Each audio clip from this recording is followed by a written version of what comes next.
Hi, welcome to the F1 Time Portal, a Formula One history podcast by a couple of friends that love Formula One. I'm your host, Rosa. And I'm your Sony Walkman host, Luigi. And today we are rating drivers from the 1970s and special events. So let's go.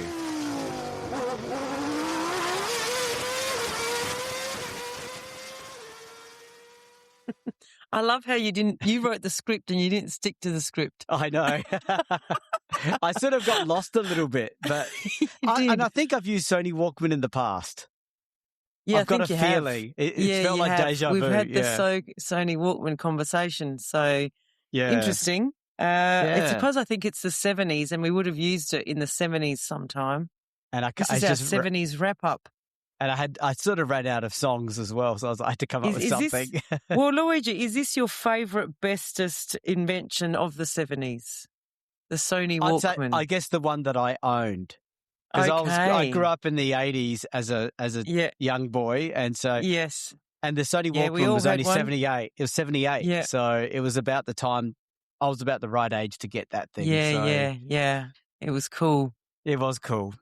Yeah, so we're up to the end of the 70s. We finally made it. I know. Very exciting. The 70s were exciting. I liked doing the 70s.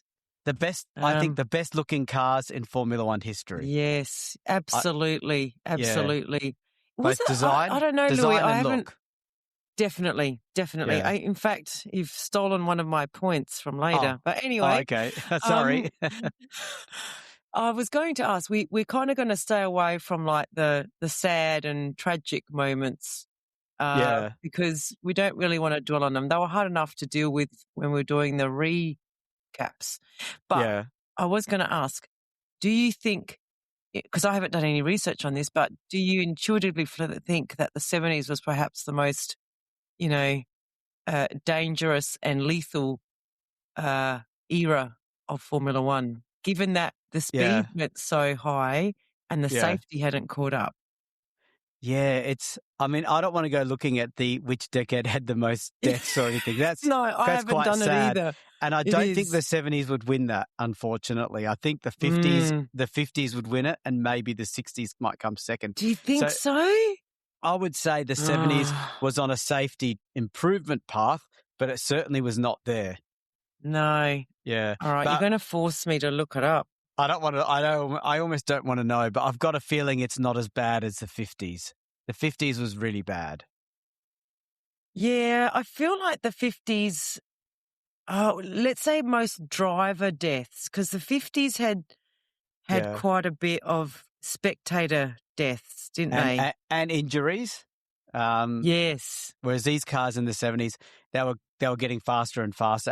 And I recall as we were doing the late 70s, it was like, especially with ground effect, they were doing laps that were 5 seconds faster than the previous year. Yeah. That's a dramatic increase. This doesn't have any names. It's just numbers. Yeah. So it's AI. So forgive it. It may be wrong. But we're not going to do the in-depth research here. Yeah.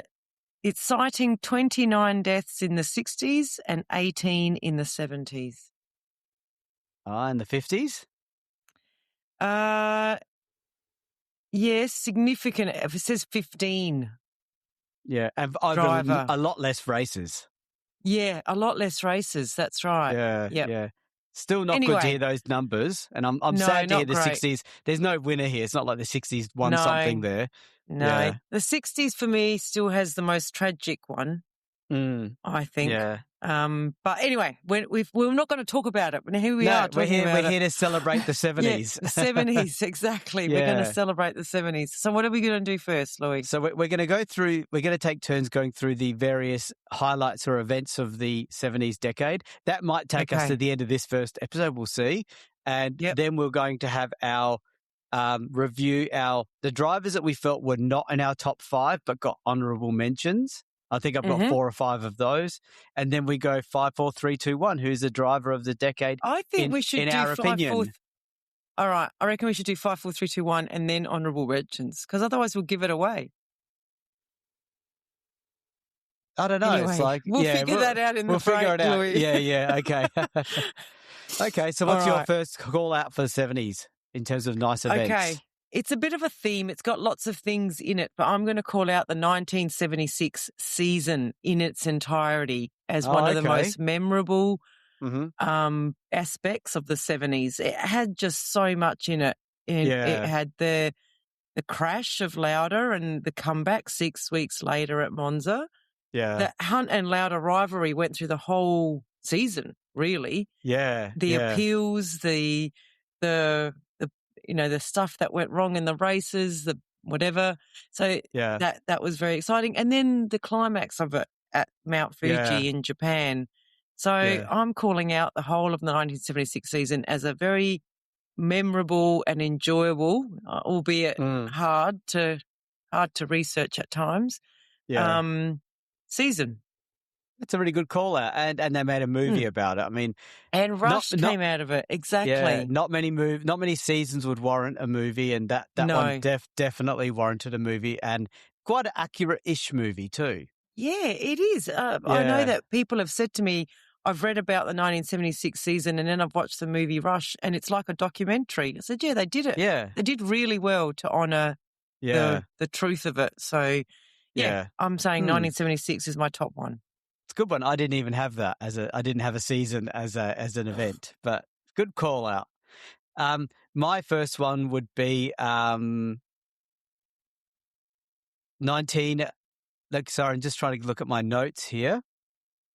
Looking at the wrong thing. Okay, here we go. I'm now with it now. Jones's win in the shadow in 1977. So, and I've only picked out a couple of one race wins, but only because I was in fact, most of mine I just realised when I think more deeply. He won that race in a car that was very much midfield. He qualified, 14th on the grid. He did take advantage of multiple retirements, but it was a damp track. It was tricky conditions. He had to overtake drivers in their peak, like he had to pass Hunt himself. And remember, Jones was in a Shadow, which was a total midfield car, and he held off Niki Lauda to get that win. It was Shadow's only ever win. It was Jones's first win and the first since Jack Brabham, an Aussie since 1970. So it was just special because it was an attrition masterclass. He held off Lauda. He passed Hunt. Yeah. Special call out, like a surprise win. It's a win that gets a call out for, gee, that was full on, because it doesn't happen too often. Yeah. Right.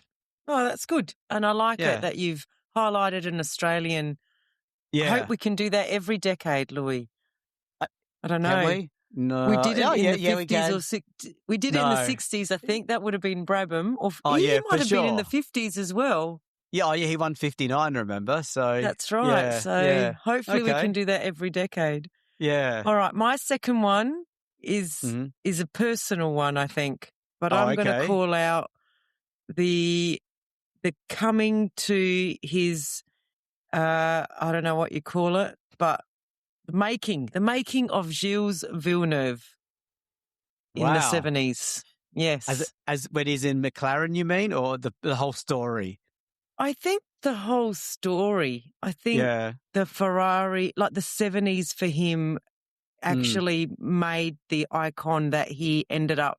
Like it's where he cemented his persona as a aggressive driver, one who takes risks, one who will do anything for the win, but created a lot of interest and fun in the races. So I've got some examples.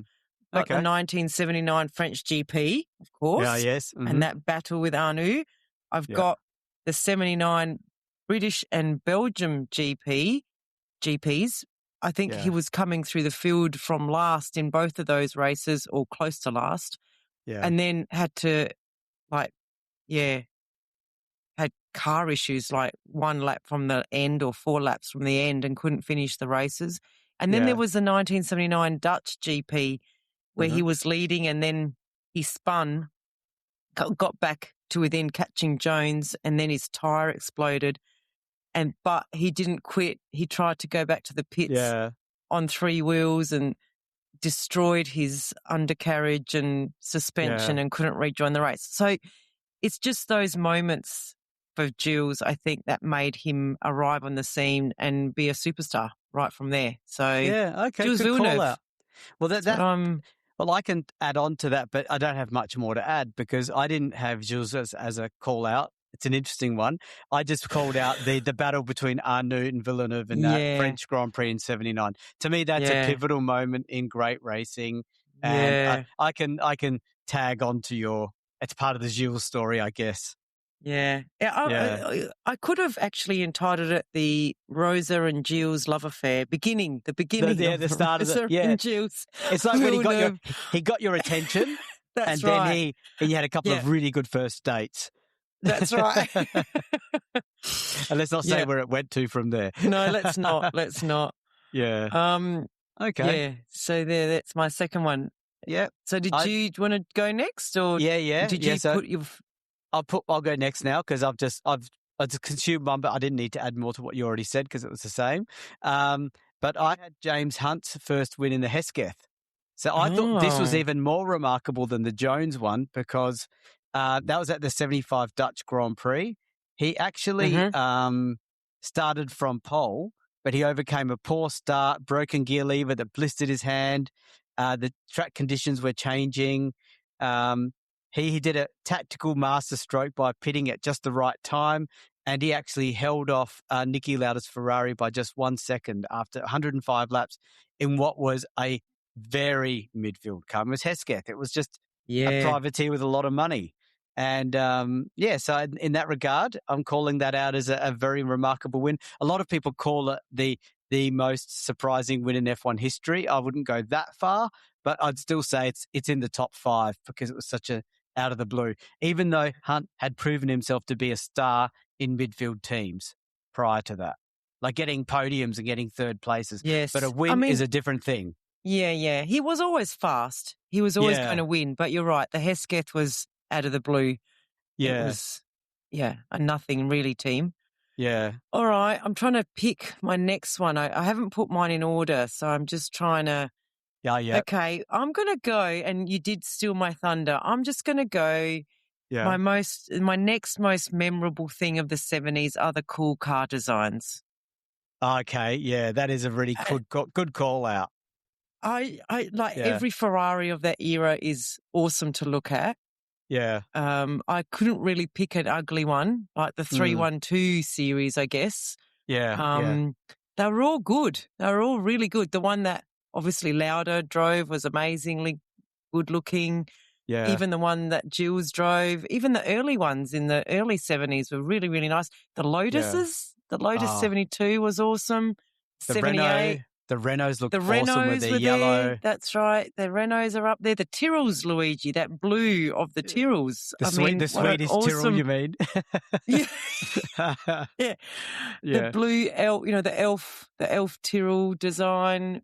Yeah. They're all amazing. We saw these iconic designs like the JPS Lotus that you just mentioned. Yes. But also we had the Marlboro looking car. Yes. It started off with BRM, then they moved to McLaren, and that became iconic to McLaren forever. And even the Brabhams all had great cars as well. Oh yeah, the Italian drink brand Campari or something. The Martini. Yeah. Was it the Martini one? Sorry, Martini. Yes. Yeah. And then we had also sponsors like Penthouse. Remember, and women scantily clad on the cars. Yes. I mean, it's such a thing of its time. I know. They were just cool logos, cool designs, and cool looking cars. Yep. Yeah. Yep. So I'm calling out the cars. They're all amazing to look at. And that never comes back. In the 80s, no, they really look cool. Doesn't. You get some cool cars like the Coke bottle shaped Ferrari from 89, 90. But you don't really get, and the low profile McLaren from 88, but they don't look like the 70s. The 70s is like another level, like two levels above. Yeah. I know. Yep. Okay. All right. I didn't mean to steal your thunder. And those of you that are listening, we don't pre-plan this. That's why we steal each other's thunder. Right. So I'm just it may be mentioned elsewhere, but I just want to call out Jochen Rindt.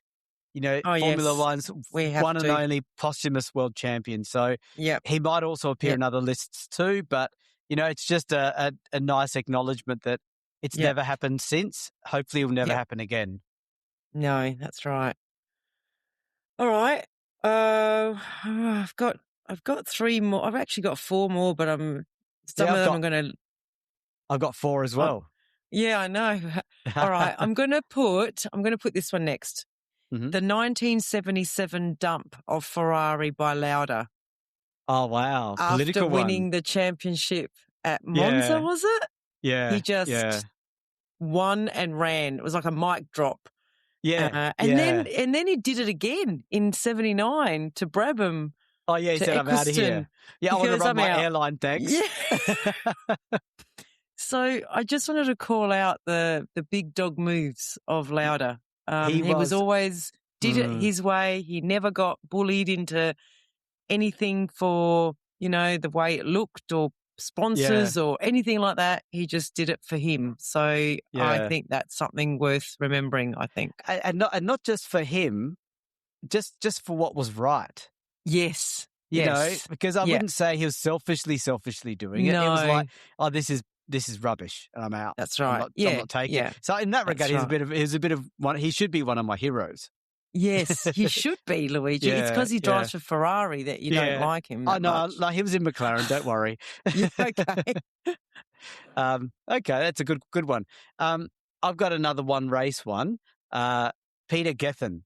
So in the 1971 Italian Grand Prix. And he's got the unique record for never having led a single lap before the last lap in that race. So his whole career, he was never in the lead of a race, except that last lap. And I think if I recall correctly, it was the last corner. So this was like the end of an era. I don't know exactly what year they put the chicane in at Monza, but this was before that point. So this is probably the last of the time. Remember, we used to love the Monza Grand Prix? Yes. And it sort of disappeared. Yes. It didn't become loved anymore. Yeah. But that was when it was all that awesome slipstreaming battles. And he went from 4th to 1st on the very last lap and won by 0.01 seconds ahead of Peterson. And it was the closest finish it's the closest finish in F1 history. I think it might still be. I'm not sure if it's been beaten, but it would. I mean, there wouldn't be many races above it. No. So, that's right. Now I can see here that race, considering it was 71, this is an amazing stat. It was the fastest average. We've mentioned it in our recap podcast as well. It was the fastest average speed ever recorded in Formula One and stood until 2003. Wow. That's how fast that race was, as Who well as the broke record. it in 2003? Must have been Schumacher or someone like that. Schumacher. Yeah. There you go. Yeah. All right. Hey, that's good. Yes. Peter Gethin. Never heard of him before. Never heard of him after that. Yeah, you said that at the time. Like, who's this guy? Yeah, who's this guy? Who's this guy? He won Monza. Yeah. All right. My next one is the... all right. I don't know which one to go next. I'll put this one because I think you'll put this one in yours and I'll steal one from you. The rise of the turbos and the end of the Ford Cosworth domination. Okay. I didn't have it. Oh, I'm surprised. You're a big turbo fan. Yeah, Luigi. I know, but it just, I was aware of it, of course. Of course you are. Yeah. Yeah, it's a big change in F1. It was one of the, it changes it again forever, doesn't it? The turbo era. Yeah. And it was stark. It wasn't a gradual win. They came on the scene one year and then the next year they were winning, it felt like to me anyway. Well, yeah, eventually. Like, I think they started in 7. They sort of, I would say a warm-up start in 77. Yes. 78 was their real year, and then 79 they won a race. That's right. Yeah, 77 was like a trial year. They only did it once or twice in that year, the turbo or something. Yeah. Or it was right at the end of the season. And then, then they kind of took over really quickly. Yeah. I'm saying rise of the turbos. And they took over in a weird sort of way because they kept getting poles and leading and breaking down all the time. But they showed potential. And it's sad that Renault didn't win the first turbo championship because they started it, but they got beaten. Yeah. Yes, they did. Yep. Okay, so my next one, it just got into my list, but I'm just going to call out the Monza Gorilla Brambilla. And because in the 75 Austrian Grand Prix, it's the race he won. It was a bit of a crazy race. It was shortened because of the unusual weather or terrible weather. And he crashed after throwing both his arms up in the air for a celebration. So on the cool down that's lap. funny. So it's That just is funny. funny. It shows, Yes. he was 37 at the time. He was not at the peak of his career. And it was his No. only F1 win, and good on him for getting a win, and Yep. and crashing it after is hilarious. Yeah, that is funny. Yeah. Well, I've also, my next one is a crash as well. And I've only Yeah. put this one in because Mm. of how it bookends the era. Yeah. Because this happened early in 1973. It was the British GP crash. If you recall, it was caused by Jody Scheckter. Not really, but yeah. Well, it was blamed on a let's spin. call It was a driving Yeah. incident, but it wasn't anything crazy that he did. I think one of his No. tyres went on the grass and it just spun him out and Yeah. caused like a 9-car pile-up. I don't think anyone was seriously injured in it, Yeah. but it did cause a big pile-up, and he was blamed for it and called reckless and, a danger. I think everyone wanted him banned for a particular number of races, and there was lobbying to have him, cast out of the Drivers Association. It was just huge. It was ridiculous. And the reason I put it in there is because by the end of the era, he's driving a Ferrari and winning a championship. Yeah. And driving almost as the elder statesman of the team, with Gilles Villeneuve being the crazy person. Yeah.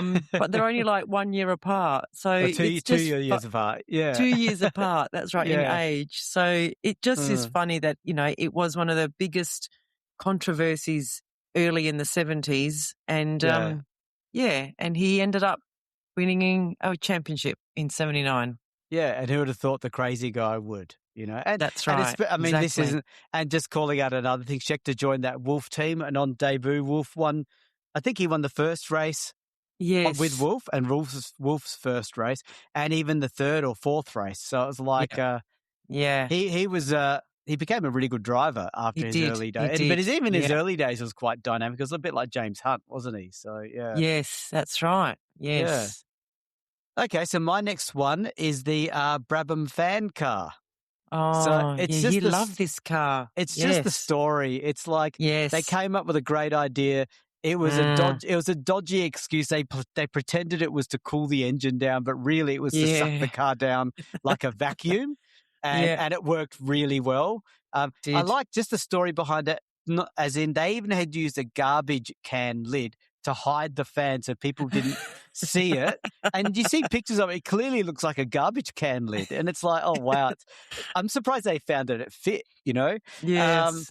And it wasn't just the fact that it did its debut and won its debut race, but Lauda said it was the easiest race win of his career. He said if Bernie Ecclestone, the team manager who had his eye on the prize of bigger political power, if Bernie Ecclestone hadn't withdrawn that car, which was not deemed illegal, it was politically withdrawn, Lauda was confident he could have won that championship.